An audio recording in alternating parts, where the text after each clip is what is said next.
আসসালামু আলাইকুম guys, welcome to our new blog. তো আজকে আমি রান্না করতেছি মুরগির মাংস। আমাকে হেল্প করতেছে তাসপিয়া, আমার মেয়ে। আমরা দুজনে মিলে আজকে এই টুনাটুনির মতন রান্নাবাটি করতেছি। এই পিকনিকের মতন ধরেন, ওর আজকে স্কুল নাই। আমরা দুই মাইজি মিলে আজকে রান্নাবাটি করতেছি।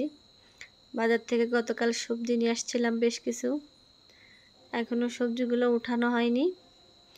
তো সবজিগুলো এখন উঠিয়ে ফ্রিজে রাখবো।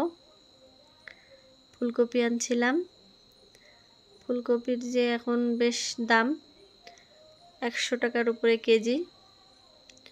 আর করলা আনছিলাম, সঙ্গে খিরাই না, এগুলো মনে হয় শসা।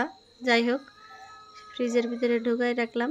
আমরা সপ্তাহে একবারই বাজারে যাওয়া হয়, আমার নিজেই বাজার করতে হয়, তার জন্য প্রতিদিনই যাওয়া যায় না, বা দু একদিন পর পর যাওয়া যায় না।